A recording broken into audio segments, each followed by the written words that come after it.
নমস্কার বন্ধুরা, স্বাগতার দুনিয়াতে সবাইকে ওয়েলকাম জানাই। উচ্ছে তো আপনারা অনেক ধরনের রান্না করে খেয়েছেন, তবে আজ আমি যে রেসিপিটি বানিয়েছি মশলা দিয়ে উচ্ছে কারি। যারা উচ্ছে খেতে ভালোবাসেন তাদের খুব ভালো লাগবে। গরম ভাতে প্রথম পাতে উচ্ছে এই রেসিপিটি, আপনারা রেসিপিটা দেখুন, ভালো লাগবে। সবার প্রথমে নিয়েছি 6 পিস উচ্ছে ভালোভাবে ধুয়ে পরিষ্কার করে তারপর কেটে নিয়েছি একটা একটা উচ্ছের দুটো অংশ করে। তারপর ভেতর থেকে উচ্ছের দানাগুলো বের করে রেডি করে নিয়েছি। আর উচ্ছেগুলো এভাবে কেটেই কিন্তু আমি রান্না করব। এবার মিক্সি জারে একটা মশলা পেস্ট করে নিচ্ছি। একটা বড় সাইজের কোচানো পেঁয়াজ দিয়ে দিলাম, আর রসুন দিলাম, আর দেব আদা টুকরো।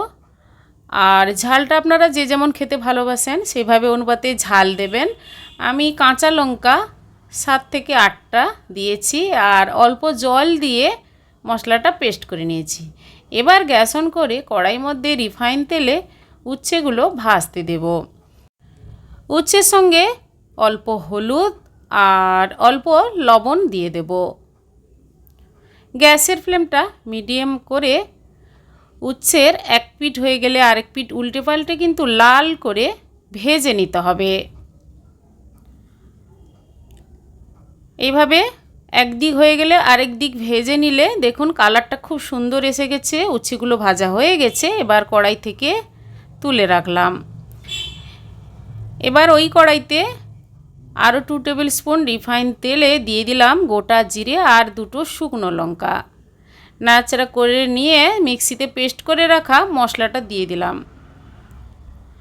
আদা রসুন পেঁয়াজের গন্ধ যতক্ষণ না যাচ্ছে মশলাটা কষিয়ে নেব। তার আগে আমি গুঁড়ো মশলা অল্প অল্প করে দিয়ে দিচ্ছি। জিরে গুঁড়ো, ধনে গুঁড়ো, কাশ্মীরি লঙ্কার গুঁড়ো, হলুদ গুঁড়ো দিয়ে দিলাম 1/2 টেবিল স্পুন করে।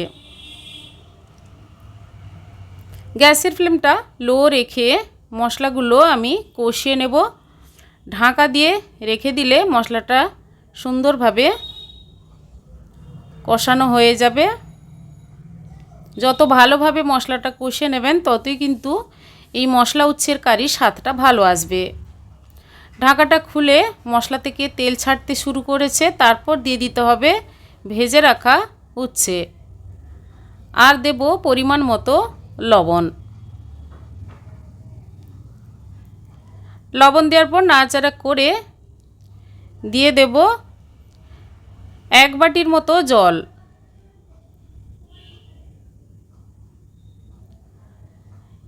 এবার ঢাকা দিয়ে 7 মিনিট ফুটতে দেব। ঢাকাটা খুলে নিয়েছি, দেখুন খুব সুন্দর একটা কালারও বেরিয়েছে। এবার সবার লাস্টে রোস্টেড ভাজা মশলা দিয়ে দিলাম। এবার নাড়াচাড়া করে গ্যাস অফ করে সার্ভ করে নেব। বন্ধুরা, এভাবে মশলা দিয়ে উচ্ছের কারি বাড়িতে বানিয়ে ট্রাই করে দেখুন, অসাধারণ লাগবে। আজকের এই রেসিপি কেমন লেগেছে কমেন্ট করে অবশ্যই জানাবেন, লাইক করবেন।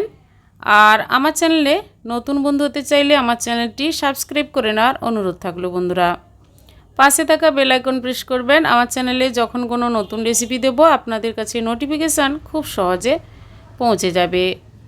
গরম ভাতের সঙ্গে সার্ভ করে নিয়েছি বন্ধুরা।